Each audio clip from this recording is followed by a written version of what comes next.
mungkin yang diwawancarai adalah arsitek-arsitek senior yang sudah terkenal dan mungkin sudah di puncak karirnya, sehingga ketika ditanyakan tentang itu mungkin imajinasinya terbatas gitu ya. Karena ya mungkin karena dia sudah di puncak karirnya, dia sudah berumur 40 mungkin sudah menyentuh 50, dan mungkin karirnya sebagai arsitek tidak lebih dari 20 tahun lagi gitu. Jadi tidak bisa membayangkan apa yang lebih dari 20 tahun tersebut.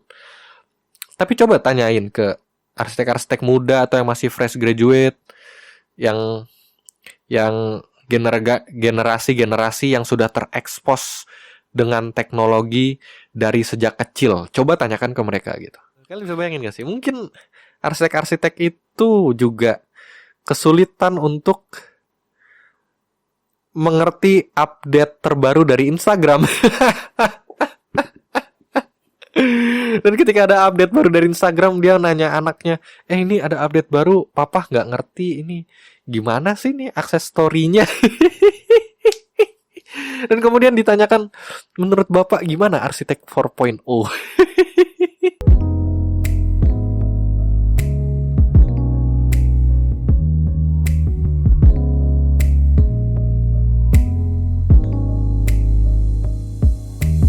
Welcome to podcast Bincang Ruang, a podcast where we will dig deep into the topic of architecture and see how its width affects human-to-human interaction, its length embodies the most complex philosophical problems, and its height affects human spirituality. Sit back and listen to how the space around you is built with multidimensional paradigm.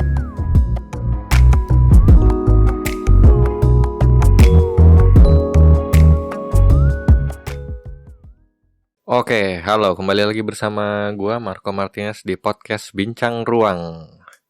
Jadi kali ini gue, karena sudah 2 episode gue podcast ini berbicara bersama tamu.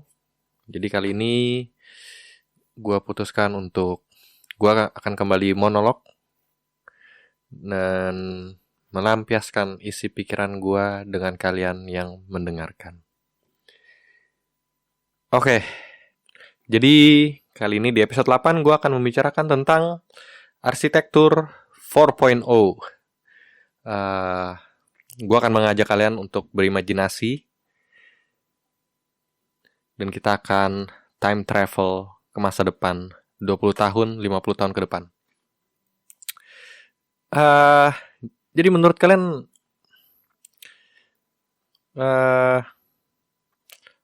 gimana arsitektur 4.0?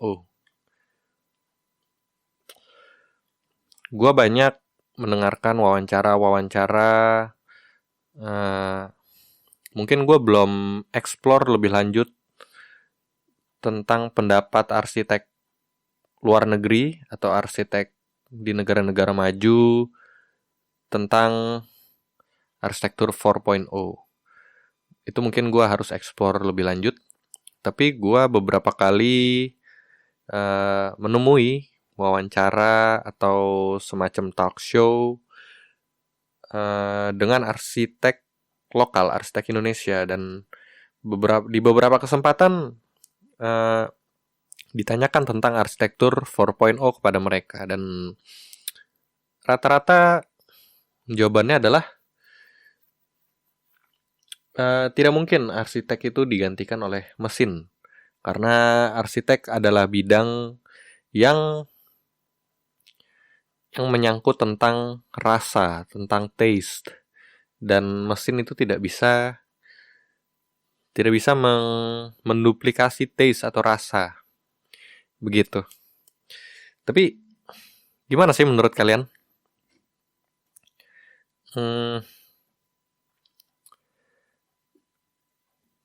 Menurut kalian apakah mungkin atau tidak mungkin arsitek itu digantikan oleh sebuah mesin? Jadi kalian bisa bayangkan ketika kalian membutuhkan sebuah desain rumah gitu, Kalian tinggal masukin ke program, kalian sukanya apa, model rumahnya seperti apa, ruang-ruangnya mau seperti apa, masukin data, dan komputer akan generate, kemudian akan ya mungkin ada tahap lebih lanjutnya, bisa memilih eh, gaya arsitek siapa, gaya desain arsitek siapa. Misalnya kalian suka dengan seseorang arsitek dan kalian bisa pilih, oh saya mau gaya arsitek si A gitu. Dan kemudian komputer akan mengenerate karena komputer sudah memiliki data-data tentang desain-desain si arsitek A, dan kemudian komputer mengenerate dan 5%, 10%, 20%, 30%, 40%, 50%, 70%, 80%, 90, 91, 92. Dan ketika udah 90-an, kalian pelototin terus karena kalian tidak sabar gitu melihat hasilnya. Kalian pelototin 97, 98, 99, 100, dan di situ langsung keluar, bras, desain rumah kalian gitu. Dan itu langsung sesuai dengan apa yang kalian mau, desain rumahnya. Dan ketika desain tersebut ditunjukin ke si arsitek A, nih lihat nih, gue pakai komputer, gue pilih nama lu supaya desainnya kira-kira mirip lah kayak seperti yang lu desain gitu. Terus si arsitek A lihat, oh gitu ya, coba lihat desainnya gimana. Terus si arsitek A kayak, anjing, ini sama persis kayak apa yang gue mau desain.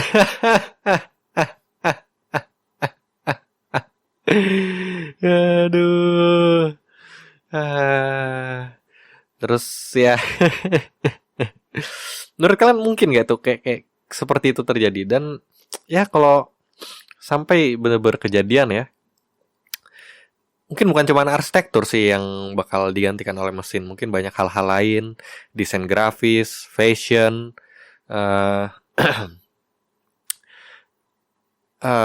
ya banyak hal lah. Desain billboard, desain web bahkan sekarang sudah mulai mirip-mirip seperti itu ya.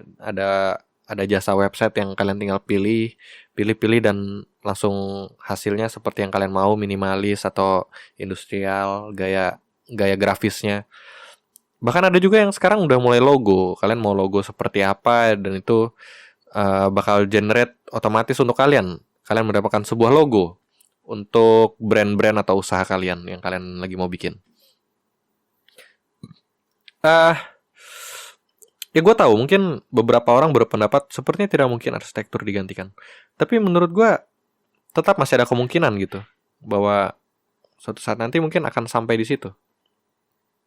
Dan gue nggak tahu kalau udah sampai situ, mungkin peradaban manusia mungkin udah kayak di film Wall-E kali ya. Manusia udah tinggal duduk aja, semua dibentuk oleh mesin, dan manusia menjadi bentuknya gendut-gendut karena tinggal duduk, disuapin makan, bahkan makan nggak perlu menggerakkan jari untuk menyuap, udah pakai mesin. Aduh, itu jadi distopia banget. Ya itu mungkin terlalu jauh. Tapi untuk kita proyeksikan ke hal-hal yang lebih dekat dan mungkin lebih realistis gitu ya. Gua merasa arsitektur mungkin akan berevolusi gitu. Jadi kalau kalian lihat-lihat itu sekarang sudah ada 3 tipe extended reality. Kalian bisa Google sendiri extended reality. Itu mungkin kalian sudah memakainya sendiri di kehidupan kalian sehari-hari. Kalian bisa tebak nggak di poin ini? Gue akan menuju kemana pembicaraannya. Jadi ada 3 tipe extended reality. Yang pertama adalah virtual reality.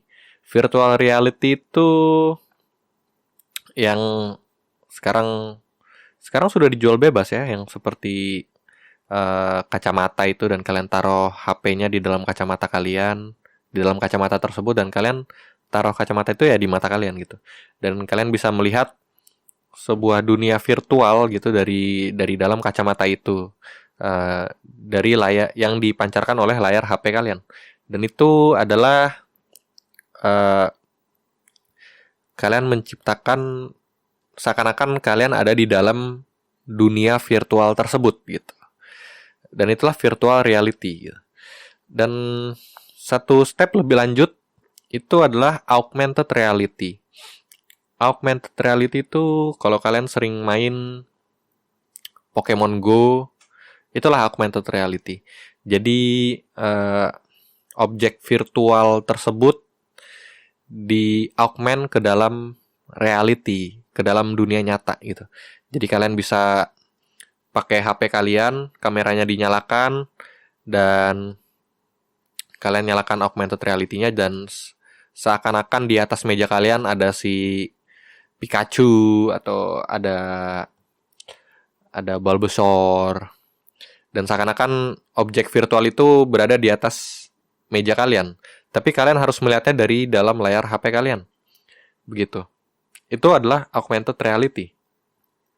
Gitu. Tapi kalian hanya bisa melihat itu dari layar HP kalian, dan kalian tidak bisa berinteraksi di dunia nyata dengan objek-objek virtual tersebut, objek digital tersebut. Dan sekarang mungkin yang belum ramai dan belum banyak diimplementasikan, ada lagi yang satu step lebih lanjut. Oh ya, kalian bisa tebak apa itu? Jadi satu step lebih lanjut itu namanya adalah mixed reality. Mix dicampur ya. Ini gue kayak seakan-akan pendengarnya nggak ngerti bahasa Inggris. Jadi mixed reality itu menggabungkan antara dunia virtual dengan dunia nyata. Gitu. Contohnya mungkin seperti kalau kalian nonton film Iron Man.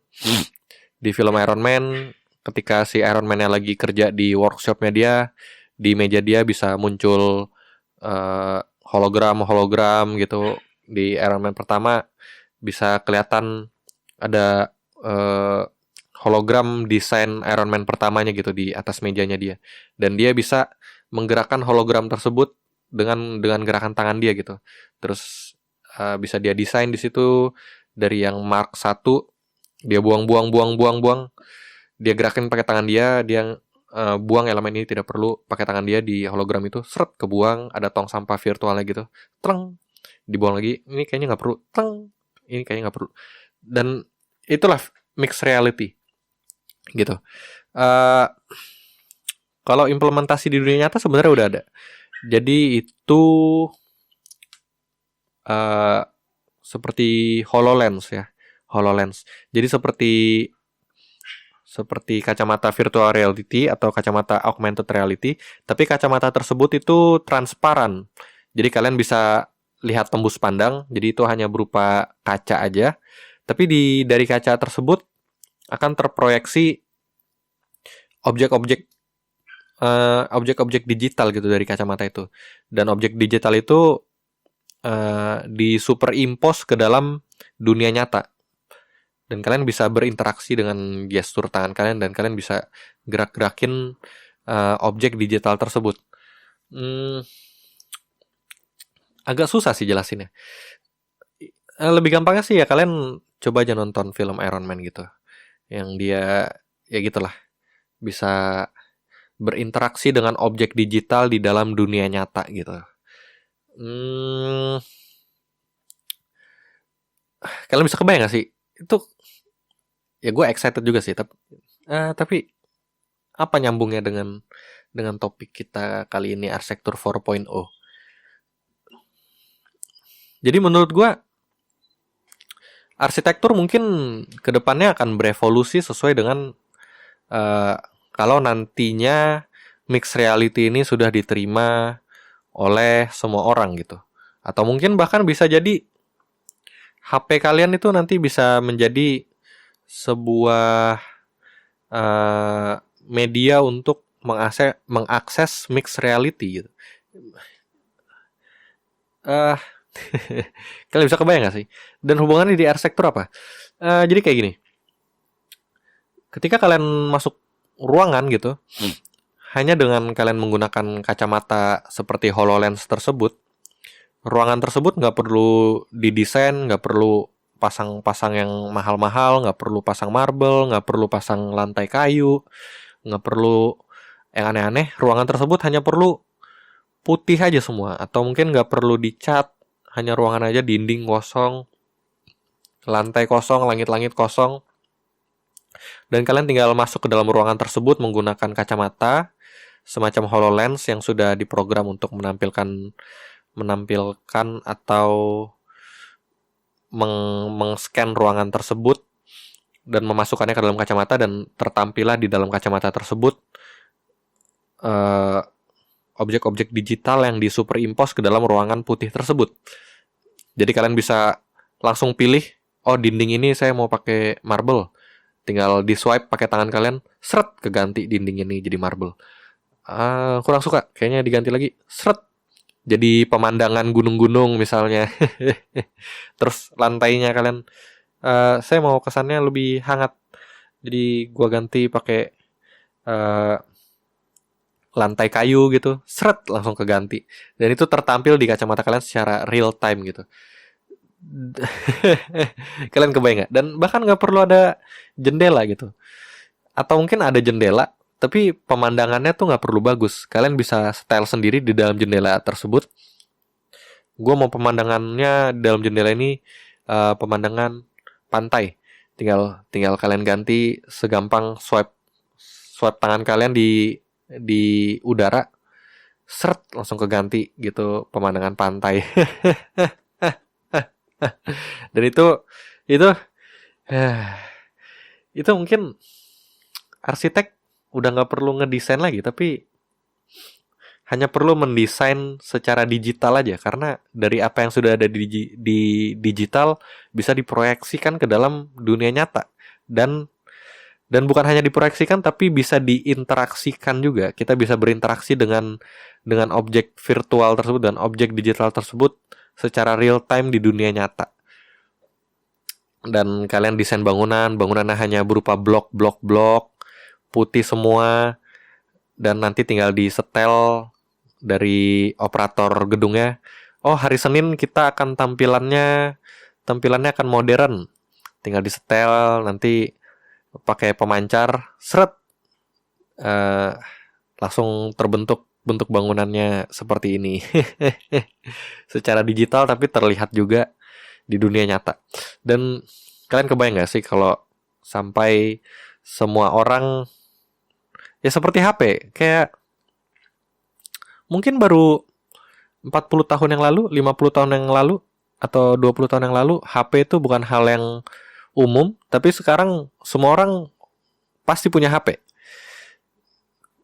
HP itu udah jadi realita yang tak bisa dipisahkan dari kehidupan manusia sehari-hari.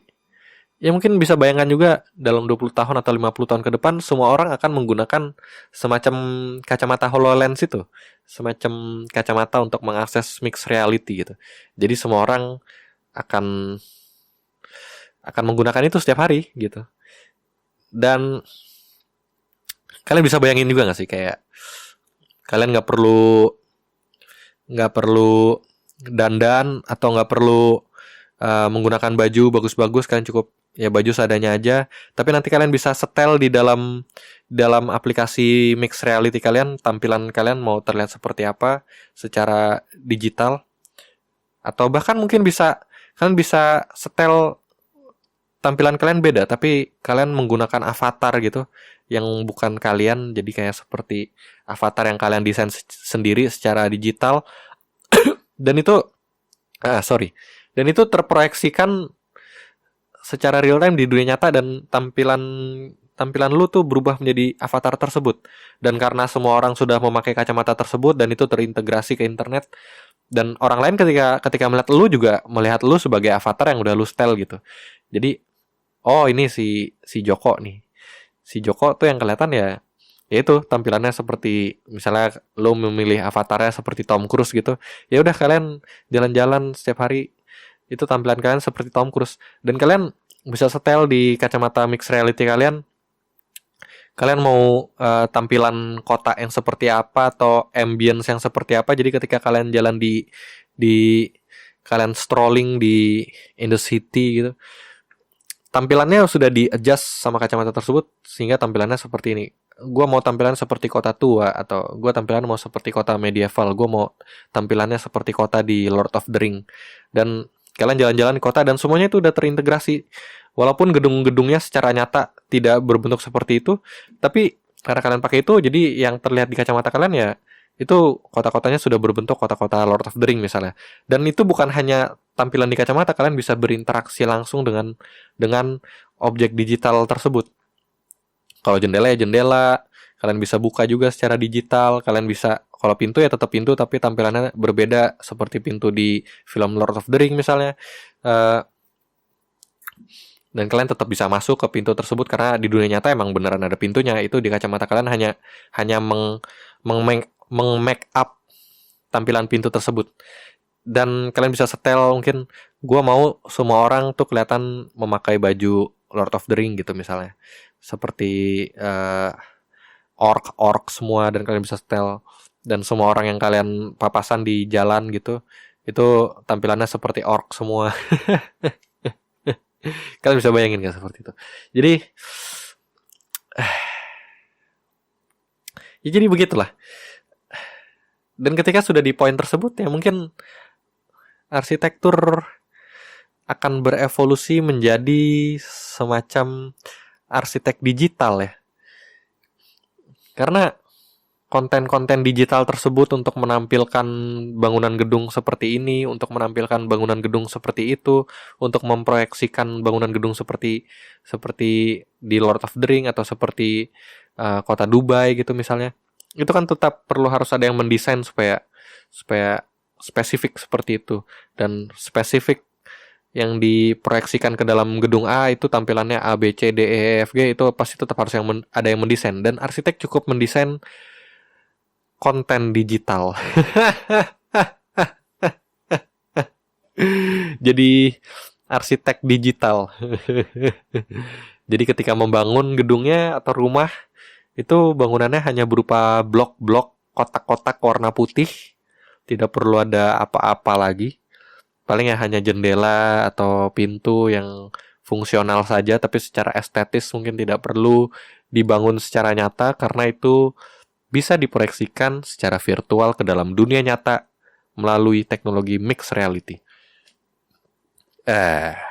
Gimana?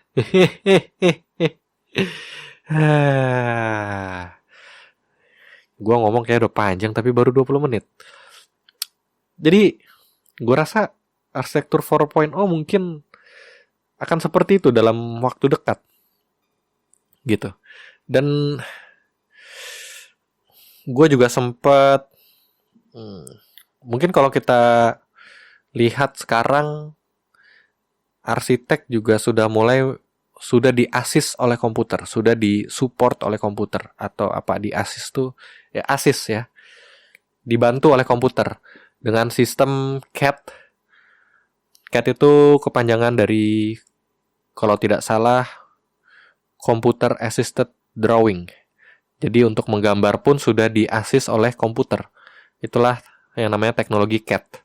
Ada berbagai macam merek, seperti yang paling terkenal ada AutoCAD. Dan itu kita semua sekarang arsitek menggunakan itu gitu.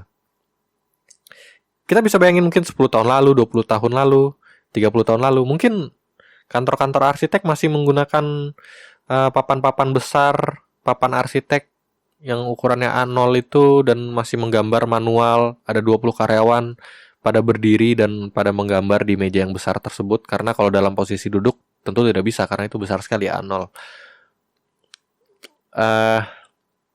Tapi sekarang kita bisa lihat, di sekarang semua orang sudah tidak perlu meja yang besar-besar, hanya meja kecil dengan satu komputer, dan ya bisa langsung menggambar di situ dengan menggunakan teknologi CAD. Dan kemudian sekarang yang sedang maraknya juga adalah teknologi BIM. Gue belum cek kepanjangan BIM itu apa. Tapi basically BIM itu mengintegrasikan antara gambar 2 dimensi dengan gambar 3 dimensi gitu. Jadi ketika diubah denahnya secara tampak juga sudah berubah, dan itu terintegrasi, tidak perlu mengubah satu-satu, mengubah di gambar denah, kemudian mengubah lagi di gambar tampak, kemudian mengubah lagi di gambar potongan, tidak perlu, karena semuanya sudah terintegrasi. Dan kemudian ada lagi teknologi komputer lagi yang untuk mengasis proses mendesain, itu adalah yang disebut parametrik. Itu programnya mungkin Grasshopper, itulah. Jadi parametrik itu dia mengenerate bentuk-bentuk geometris yang kompleks secara otomatis. Jadi desain-desain itu bisa menjadi lebih kompleks dengan dibantu oleh komputer, digenerate oleh komputer. Kalau kalian mau lihat contohnya, itu bisa lihat desain-desain dari Zaha Hadid. Itu dia banyak yang menggunakan parametrik, sehingga bentuk-bentuknya bisa organik, melengkung, bentuk-bentuk yang kalau kita merem aja kita nggak bisa ngebayangin gitu bentuknya, karena terlalu kompleks secara geometris, organik sekali. Dan itulah parametrik, karena dibantu oleh komputer, sehingga bisa menghasilkan bentuk-bentuk tersebut. Dan itu apa ya, dibantu oleh komputer. Dibantu oleh komputer. Coba direnungkan sedikit, dibantu oleh komputer. Jadi kalau gue bukan arsitek dan gue dibantu oleh komputer pun, gue bisa menghasilkan bentuk parametrik tersebut. Mungkin di masa depan bisa aja. Kita udah dikit banget ke situ. Kita udah dikit banget, tinggal sedikit lagi ke situ gitu.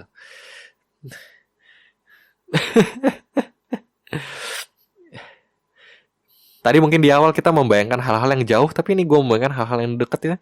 Ini kita tinggal dikit lagi nih sampai situ. Dan arsitek-arsitek di Indonesia mungkin yang diwawancarai adalah arsitek-arsitek senior yang sudah terkenal dan mungkin sudah di puncak karirnya, sehingga ketika ditanyakan tentang itu mungkin imajinasinya terbatas gitu ya. Karena ya mungkin karena dia sudah di puncak karirnya, dia sudah berumur 40 mungkin sudah menyentuh 50, dan mungkin karirnya sebagai arsitek tidak lebih dari 20 tahun lagi gitu. Jadi tidak bisa membayangkan apa yang lebih dari 20 tahun tersebut.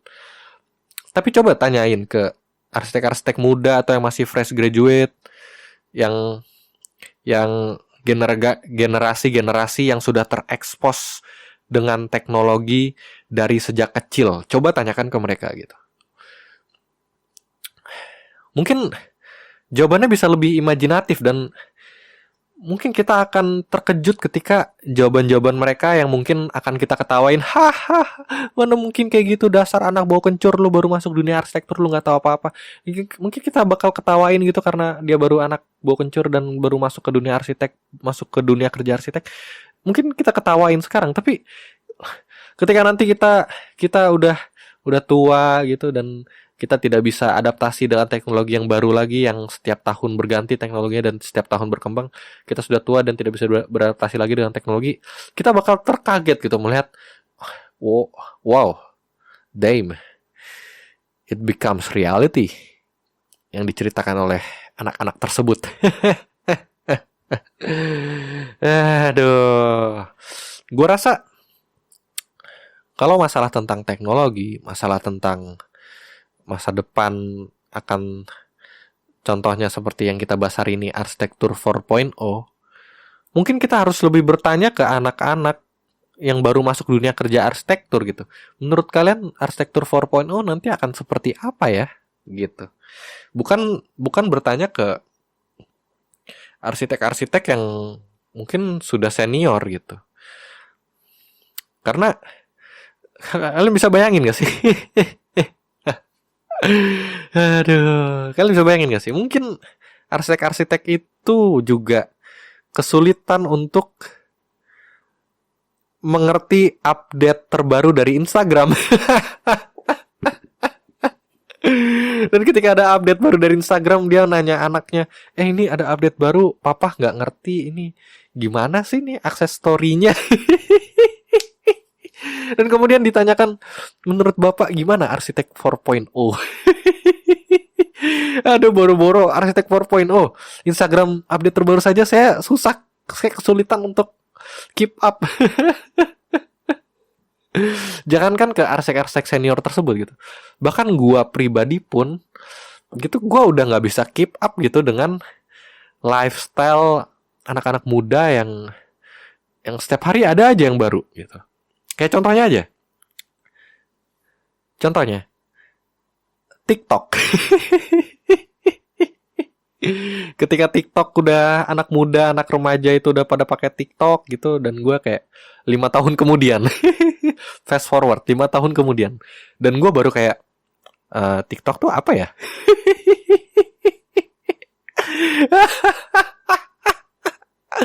Dan kemudian ditanyain, menurut bapak arsitektur 4.0 itu seperti apa ya?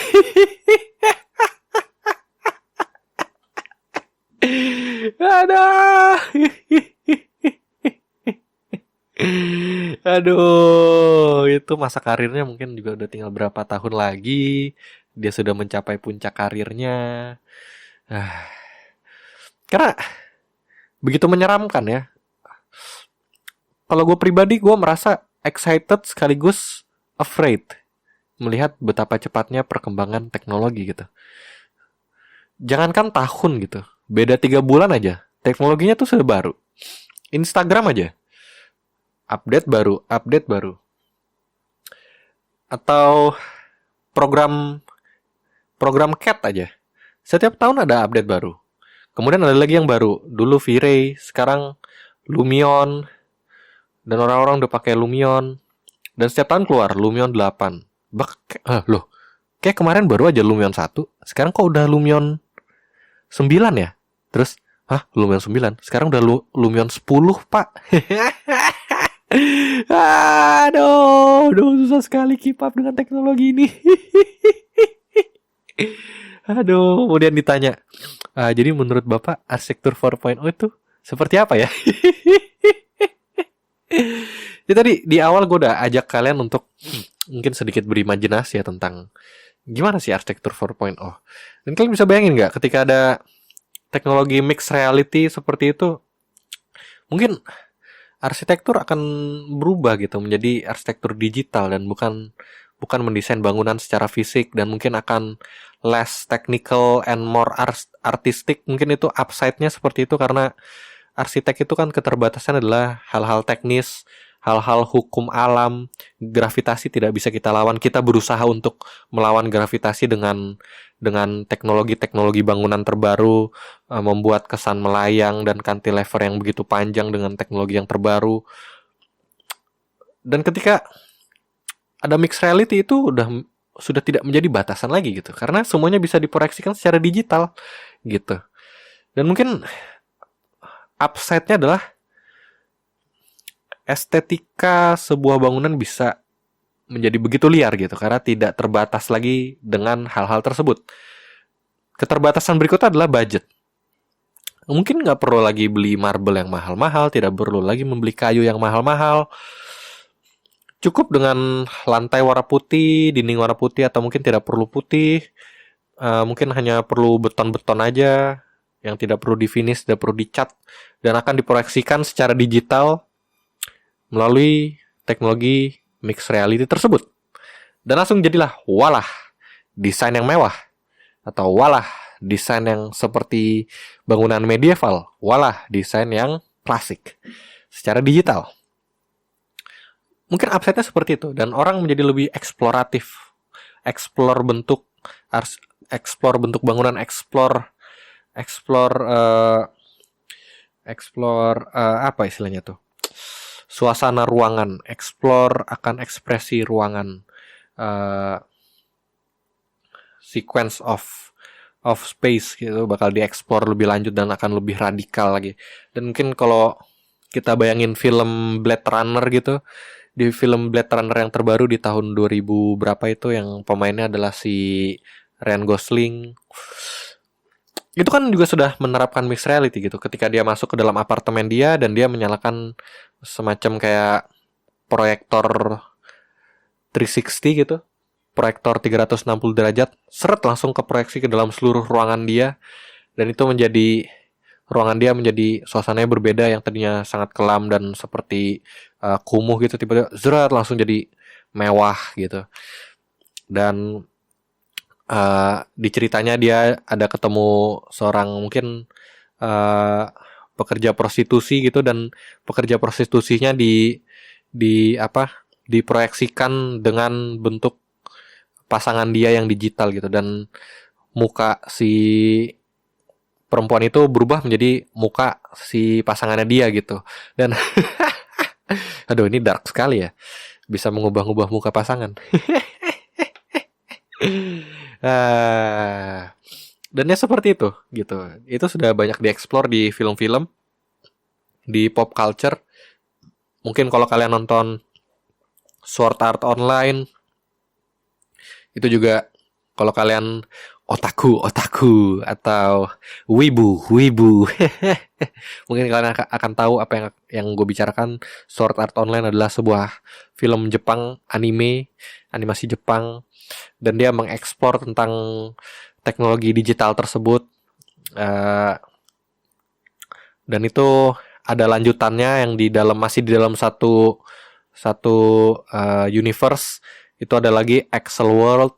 Axel World itu udah menerapkan mixed reality gitu, dan itu bahkan mereka lebih step further gitu.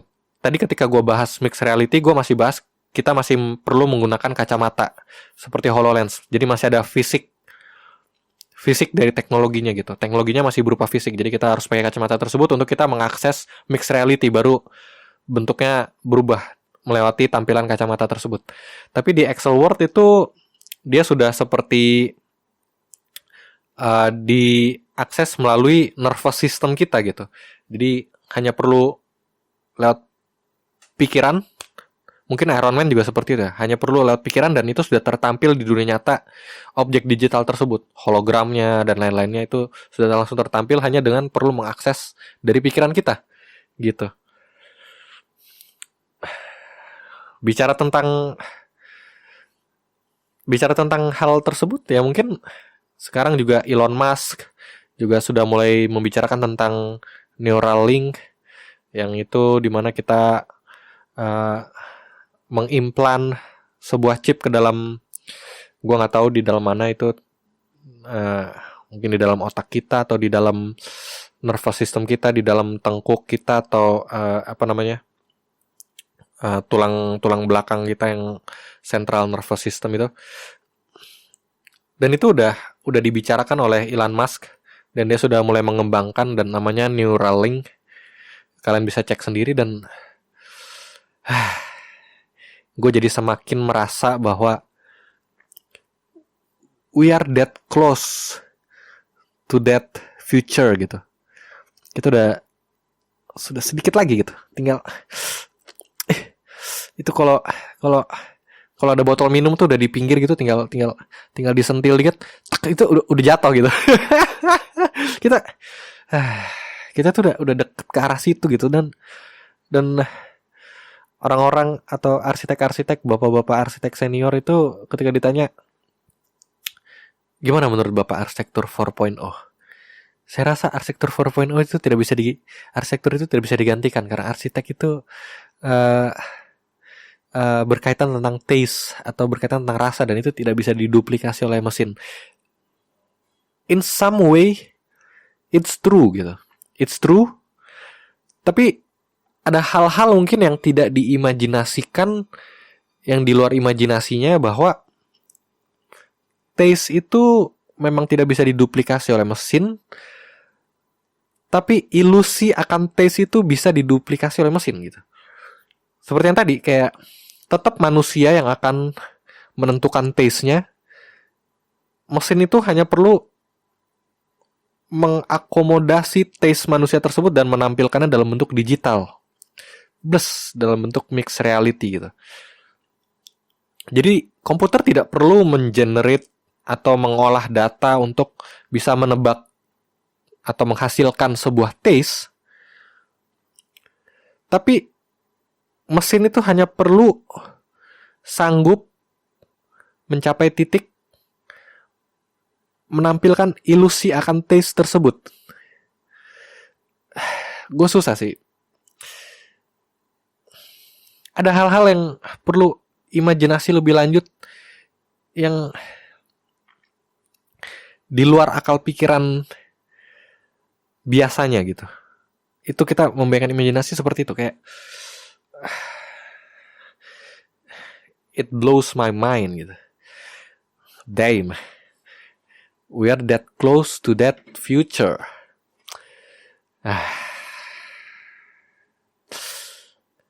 Dan gue semakin takut sih dengan masa depan. Excited dan takut dalam waktu yang bersamaan gitu. Akhirnya 40 menit. Gue mengisi waktu untuk podcast ini tuh capek juga ya lama-lama ya. Kayak gue udah ngomong panjang dan pikiran gue udah habis, gue udah mentok. Dan baru 30 menit tadi, 20 menit. Astagfirullah. Dan alhamdulillah sekarang sudah 40 menit. Gimana? Jadi kita sudah 40 menit kita membahas tentang arsitektur 4.0, dan gue mengajak kalian untuk berimajinasi lebih lanjut, berimajinasi lebih jauh, berimajinasi lebih dalam, berimajinasi lebih panjang, berimajinasi lebih lebar. Dan apakah kalian sudah bisa sampai ke titik imajinasi yang gue sampaikan? Atau mungkin kalian punya imajinasi yang lain dan mungkin kalian punya bayangan yang lain tentang arsitektur 4.0? You let me know in the comment section. Dan gue seperti biasa, I thank you all for listening this podcast,